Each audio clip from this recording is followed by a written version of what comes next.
1 जून साल 2020 रावलपिंडी के एक घर में एक 8 साल की बच्ची सिर्फ एक वक्त की रोटी खाने के लिए गुलामी कर रही थी, लेकिन सिर्फ एक गलती करने की वजह से उसे बेरहमी से टॉर्चर करके शहीद कर दिया गया। क्या थी वो गलती? वो ये थी कि उसने अपने मालिक के परिंदों को पिंजरे से निकाल दिया था। और याद रखिए कि ये पिंजरा भी उससे गलती से खुल गया था। उसका कोई ऐसा इंटेंशन नहीं था, लेकिन फिर भी उसे मार मार के उसकी जान ली गई। लेकिन ये कहानी सिर्फ जोरा शाह की नहीं है। पाकिस्तान में ऐसे कितने ही मासूम बच्चे हर दिन टॉर्चर का शिकार होते हैं। और आज के दिन पाकिस्तान में लाखों बच्चे मजदूरी करते हैं सिर्फ एक वक्त की रोटी खाने के लिए। इंग्लिश में इसे चाइल्ड लेबर कहा जाता है, लेकिन उर्दू में मैं इसे जुल्म कहूँगा।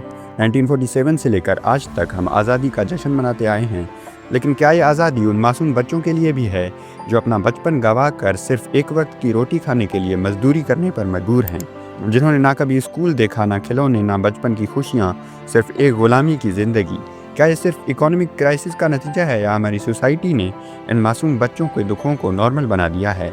आज हम सिर्फ चाइल्ड लेबर की नहीं बल्कि इसके पूरे निज़ाम की बात करेंगे जो इस जुल्म को चलने देता है, और इसके खिलाफ कोई भी आवाज़ उठने से पहले उसे दबा दिया जाता है।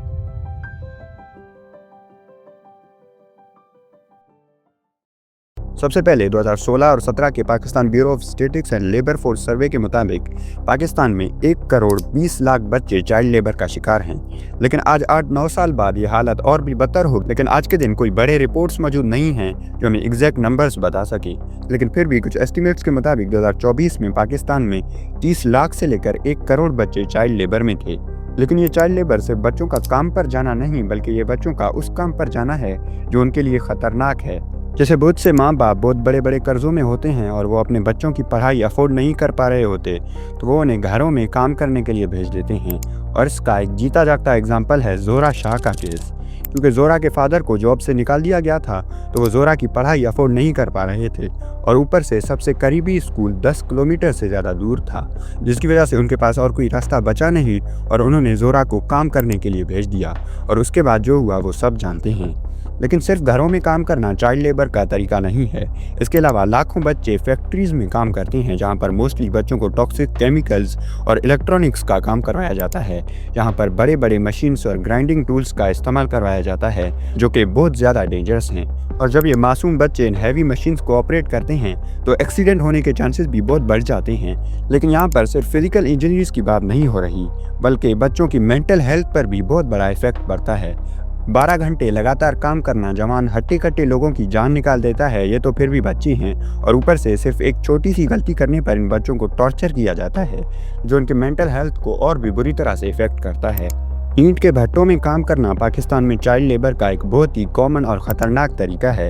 इन भट्टों में काम करते वक्त बच्चे इंटेंस गर्मी और खुश्क हवा को फेस करते हैं, जहां उन्हें हैवी ईंटें उठाकर उन्हें आगे ले जाना होता है। ये बच्चे ना सिर्फ इन ब्रिक्स को उठाकर लेकर जाते हैं, बल्कि कभी कभी पूरे दिन भर काम करते हैं बिना किसी ब्रेक के। और इस काम में सबसे ज़्यादा जो ख़तरा है वो है गर्मी। ईंट के भट्टों में जो हाई टेम्परेचर्स होती हैं वो बच्चों के लिए बहुत डेंजरस हैं, जहां गर्मी उन्हें डिहाइड्रेशन, हीट स्ट्रोक और बाकी हेल्थ प्रॉब्लम्स का शिकार कर सकती है। उन भट्टों की हवा भी पूरी तरह से प्योर नहीं होती, क्योंकि भट्टों से कॉन्स्टेंटली स्मोक निकलता रहता है, जो इन बच्चों के लंग्स के लिए काफ़ी डेंजरस है। इसके अलावा बच्चों से फसलों में भी काम करवाया जाता है, जहां वो डेंजरस पेस्टिसाइड्स और टूल्स यूज़ करते हैं। ये केमिकल्स उनके लिए बहुत ज़्यादा हार्मफुल हो सकती हैं। फसलों में काम करते वक्त ये बच्चे ख़तरनाक पेस्टिसाइड्स के साथ काम करते हैं। इन पेस्टिसाइड्स के एक्सपोजर से उन्हें स्किन प्रॉब्लम्स, रेस्पिरेटरी इश्यूज़ और कभी कभी कैंसर तक हो सकता है। ये सब एक बहुत ही ख़तरनाक चीज़ है जिसे हमें समझना और रोकना बहुत ज़रूरी है। इसके अलावा हम सब जानते हैं कि दुनिया में मौजूद सारे फुटबॉल्स में से 70% पाकिस्तान के शहर सियालकोट में बनते हैं, जहां पर एस्टिमेटेड 10,000 से लेकर 20,000 बच्चे काम करते हैं, जो छोटी सी उम्र में मजदूरी करने पर मजबूर हैं। ये बच्चे फुटबॉल्स को हाथ से सिलते हैं, एक एक सिलाई लगाने में घंटों गुजर जाते हैं और कभी कभी दिन भर काम करना पड़ता है। इनके छोटे छोटे हाथ इतनी मेहनत करने के लिए नहीं बने होते, लेकिन फिर भी ये बच्चे अपने घर वालों की मदद करने और सिर्फ एक वक्त की रोटी खाने के लिए इस मुश्किल काम को करने पर मजबूर होते हैं। फुटबॉल्स को मैन्युफैक्चर करने का ये काम सिर्फ फिजिकल मजदूरी तक लिमिटेड नहीं है। लगातार सुई और धागे का इस्तेमाल करना उनके हाथों को छील देता है और उनके आंखों पर भी बहुत बड़ा इफेक्ट पड़ता है। ये सिर्फ एक काम नहीं बल्कि एक साइलेंट टॉर्चर है जो हर दिन इन मासूम बच्चों को सहना पड़ता है। इसके अलावा बहुत से football making workshops proper safety measures के बिना चल रही हैं, जहां ना वेंटिलेशन होती है और ना ही कोई मेडिकल फैसिलिटीज़, और किसी भी बच्चे को कोई चोट लग जाए तो उनका कोई इलाज करने वाला नहीं होता। ये सिर्फ एक इंडस्ट्री का मसला नहीं है बल्कि ये पूरे सोसाइटी का फेलियर है जो इन मासूम बच्चों को एक बेहतर ज़िंदगी देने में नाकाम हो चुकी है। इसके बाद अगर आप अपने आसपास सड़कों पर देखेंगे तो आप देखेंगे कि कोई बच्चा फूल बेच रहा है, कोई बलून्स बेच रहा होगा, तो कोई भीख मांग रहा होगा। और आज के दिन बहुत से शहरों में हज़ारों बच्चे घूम रहे होते हैं जो कचरा उठाते हैं और उसे बेचकर एक वक्त की रोटी अफोर्ड करते हैं। ये बच्चे सुबह से सड़कों और कचरे के ढेरों में इस उम्मीद से चीज़ें ढूंढ रहे होते हैं कि कुछ ऐसा मिल जाए जिसे बेचकर एक वक्त की रोटी खाई जा सके। बिना जूतों के गंदे पानी और टॉक्सिक केमिकल्स में काम करना उनकी सेहत को धीरे धीरे तबाह कर देता है। बहुत से बच्चे मजबूरी में काम करते हैं और बहुत से बच्चों को कुछ माफिया ग्रुप्स फोर्सफुली इस्तेमाल करते हैं। ये बच्चे ना स्कूल जा पाते हैं और ना ही अपने हुकूक जान पाते हैं और बचपन से सिर्फ एक कंटिन्यूअस स्ट्रगल का हिस्सा बन जाते हैं। लेकिन सवाल ये है कि इन बच्चों से ये काम क्यों करवाए जाते हैं? तो इसका जवाब काफ़ी ऑब्वियस है, पॉवर्टी। वर्ल्ड बैंक के मुताबिक पाकिस्तान में अराउंड 45 to 46% लोग पॉवर्टी में जी रहे हैं। और क्या आपने कभी नोटिस किया है कि जहां पॉवर्टी ज़्यादा होती है वहां लोगों के मोस्टली ज़्यादा बच्चे होते हैं? तो इसका भी क्रेडिट कहीं ना कहीं चाइल्ड लेबर को दिया जा सकता है, क्योंकि गरीब लोग बच्चों को एक्स्ट्रा पैसे कमाने का जरिया समझते हैं। और जब एक घराना फाइनेंशियल क्राइसिस का शिकार होता है तो वो यही सोचता है कि जितने ज़्यादा कमाने वाले होंगे उतना ही घर का गुजारा बेहतर होगा। इस वजह से गरीब इलाकों में माँ बाप अपने बच्चों को एक इन्वेस्टमेंट समझते हैं। उनका ये सोचना होता है कि जितने ज़्यादा बच्चे होंगे उतनी ज़्यादा मजदूरी मिलेगी और घर चलाने में मदद होगी। कई माँ बाप कहते हैं कि हमने छोटी उम्र में काम किया है तो हमारे बच्चे भी कर रहे हैं। इस वजह से उन्हें चाइल्ड लेबर में कुछ गलत नहीं नज़र आता। इस माइंडसेट की वजह से ये कल्चर बढ़ता चला जा रहा है और एक नस्ल से दूसरी नस्ल तक चलता रहता है। और जब घर में इतनी तंगी होती है कि एक वक्त का खाना मुश्किल से मिलता है तो माँ बाप ये अफोर्ड नहीं कर सकते कि उनके बच्चे स्कूल जाएं, बल्कि वो उन्हें काम पर भेजना बेहतर समझते हैं। और इसी वजह से कई बच्चे या तो कभी भी स्कूल नहीं जा पाते या फिर थोड़ी सी तालीम हासिल करके बाद में मजदूरी पर मजबूर हो जाते हैं। यह सिचुएशन सिर्फ अर्बन स्लम्स या रूरल एरियाज तक लिमिटेड नहीं है, बड़े बड़े शहरों में भी ये बहुत कॉमन है। सड़कों पर, वर्कशॉप्स में, होटल्स और चाय ढाबों पर छोटी उम्र के बच्चे काम करते नजर आते हैं। इनके हाथों में किताबें होने की बजाय बर्तन या टूल्स होते हैं।